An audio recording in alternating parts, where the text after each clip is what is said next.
Selamat datang dalam mata kuliah Kepemimpinan dan Berpikir Sistem Kesehatan Masyarakat. Kode mata kuliah ini MNM 309 dan diajarkan untuk mahasiswa program studi S1 Kesehatan Masyarakat Universitas Airlangga pada semester 4. Tim pengajar untuk mata kuliah ini saya sendiri, Nuzulul, biasa dipanggil Ulul sebagai PCMK. Anda dapat menghubungi saya melalui email dan nomor telepon yang tertera.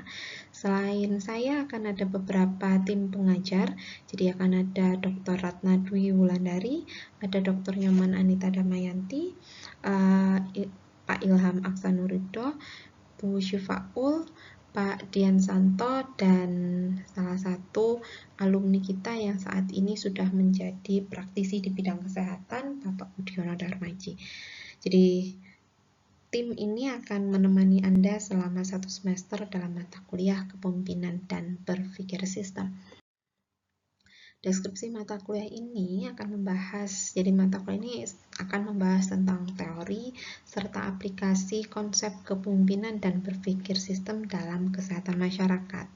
Diharapkan setelah selesai semester ini, setelah menyelesaikan 14 tatap muka dan menyelesaikan 2 ujian penilaian, teman-teman dapat menganalisis karakteristik, keterampilan, kualitas, dan perilaku yang dibutuhkan untuk menjadi seorang pemimpin yang efektif, serta menggunakan perspektif berpikir sistem dalam bidang kesehatan masyarakat. Pengorganisasian kelas dan metode perkuliahan yang ingin kita lakukan selama pandemi, perkuliahan ini akan dilakukan secara daring, 100% akan daring. Kemudian metode perkuliahan akan tergantung dari masing-masing dosen, nantinya akan ada bentuk berupa ceramah, diskusi, penugasannya setidaknya akan ada 3 macam, kuis, kerja kelompok, poster, dan kita akan melakukan beberapa latihan-latihan tentang penggunaan konsep-konsep ini.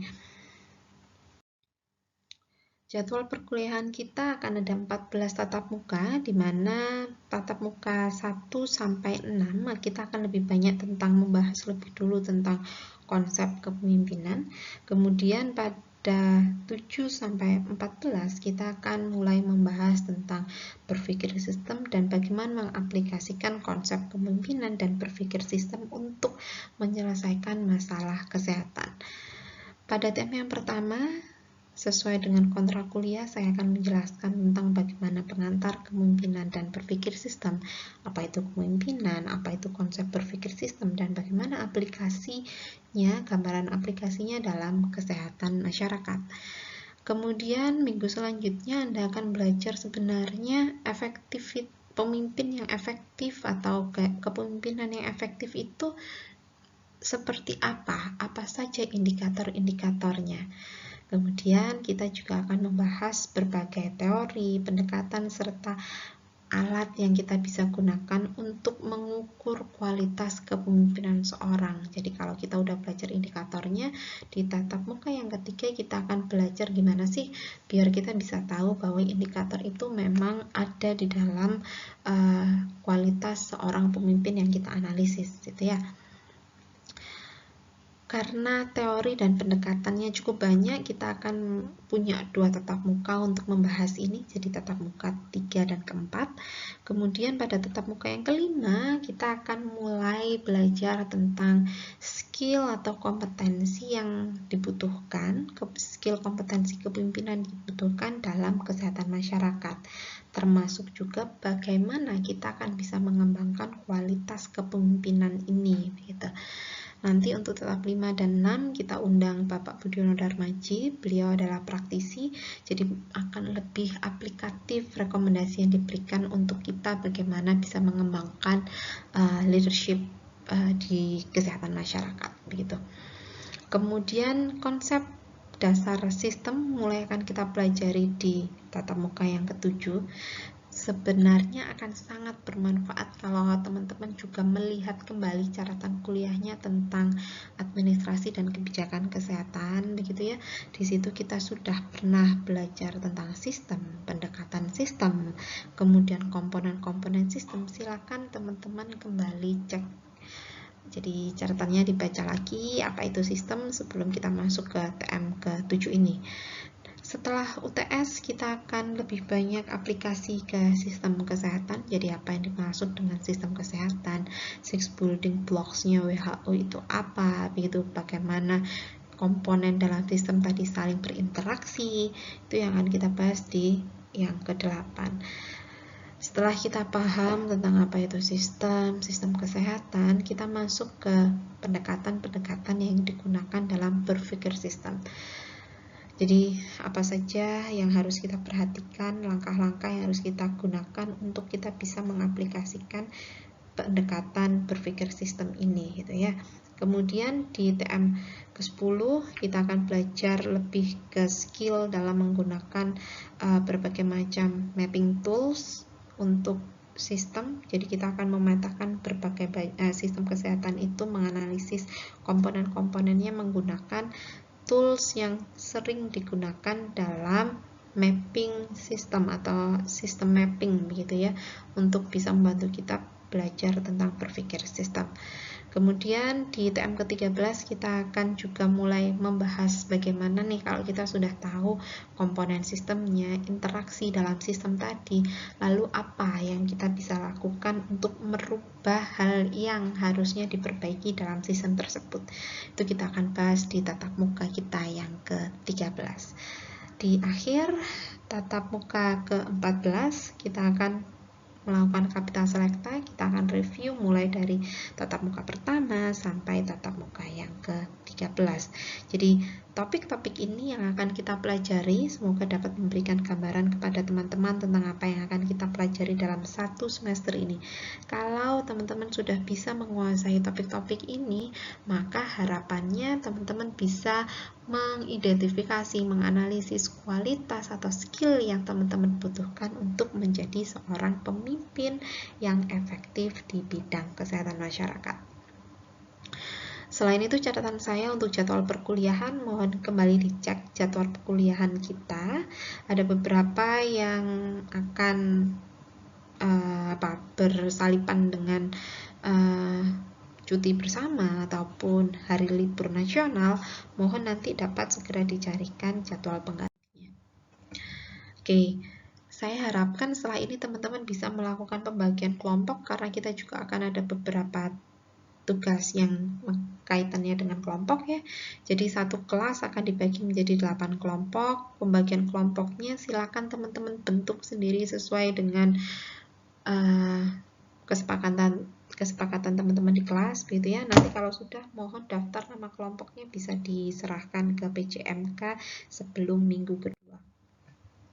Instruksi penugasannya apa? Jadi outputnya nanti di akhir semester teman-teman bisa menganalisis masalah kepemimpinan yang terjadi pada current issue Kesmas kita. Kemudian teman-teman bisa kasih masukan untuk perbaikan masalah tadi.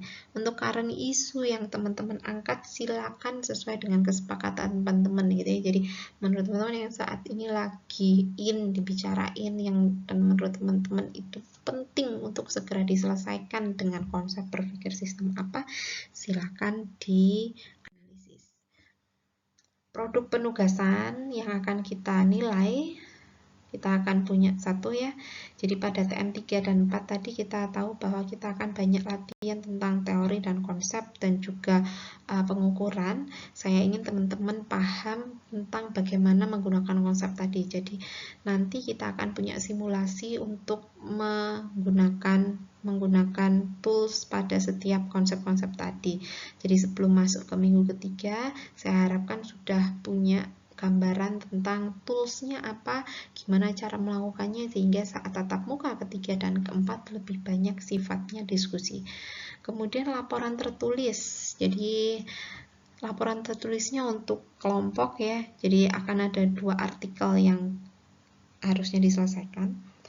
Kami tidak meminta Anda full paper berupa makalah, kami minta Anda untuk membuat 2 artikel komentari.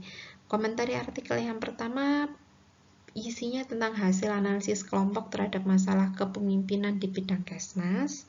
Jadi tadi current isunya apa, kemudian kamu analisis nih, apa sih masalah kepemimpinan yang muncul di masalah tersebut gitu ya.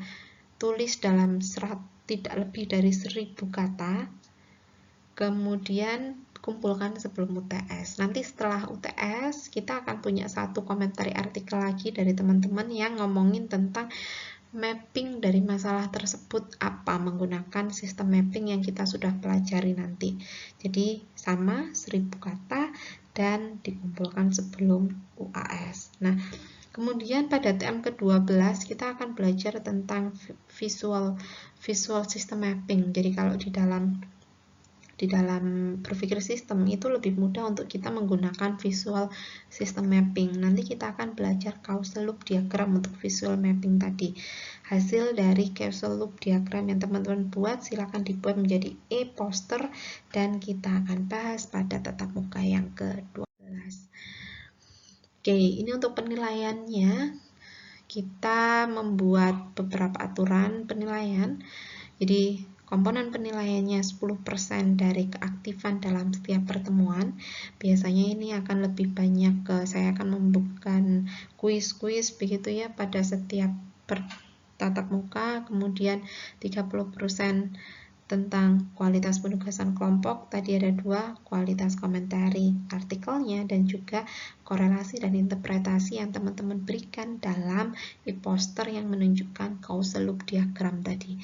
Kemudian ada UTS, UAS, dan juga peer assessment. Ini beberapa referensi yang kita gunakan. Nanti referensi-referensi ini akan kami tautkan di Google Drive, jadi teman-teman bisa ambil di situ. Kemudian silakan baca artikel-artikel yang nanti kita akan update di dalam Google Drive tadi. Selain bahan bacaan ini, teman-teman juga bisa lihat berbagai materi streaming ataupun laporan tertulis dari lembaga yang kredibel. Karena sekarang kan banyak ya independent learning itu ada banyak. Jadi nanti silakan teman-teman juga baca dari berbagai macam sumber, tidak hanya dari kuliah ini. Kanal komunikasi yang akan kita gunakan, saya tahu bahwa interaksi kita kalau virtual itu sangat terbatas, tapi sebenarnya tidak terbatas karena kita punya kanal komunikasi yang bisa dipakai, tapi akan tergantung dari keaktifan teman-teman semuanya. Saya sarankan atau saya wajibkan semuanya untuk daftar di Discord, nanti gabung di servernya kepemimpinan berpikir sistem. Nanti kalau ada pertanyaan silahkan langsung jump in di situ, langsung tanya apapun itu pertanyaannya, akan coba kami jawab melalui Discord. Jadi silakan kalau ada pertanyaan tentang perkuliahan ini tidak harus dalam tatap muka, Anda bisa tanya, misalnya saya belum jelas Bu tentang apa itu kepemimpinan, kamu tanyain aja di Discord, nanti kita akan diskusi di situ. Pertanyaan Anda, jawaban kami bisa dibaca oleh mahasiswa yang lainnya, jadi akan lebih efektif untuk tanya jawab juga. Nanti YouTube channel bisa cek juga YouTube channel yang kita kelola, nanti kita akan upload materi-materi kuliah di situ juga. Untuk kontak dosen, karena saya PJMK-nya, bisa nanti kontak saya di kontak ini. Kalau nanti untuk mengingatkan setiap tatap muka, silakan bisa langsung ke masing-masing dosennya. Baik, itu adalah pengantar kontrak kuliah kita. Jadi kontrak kuliah kita tadi sudah kita jelaskan. Jika ada yang tidak sepakat dengan kontrak kuliah ini, silakan nanti kita diskusikan dalam sesi diskusi.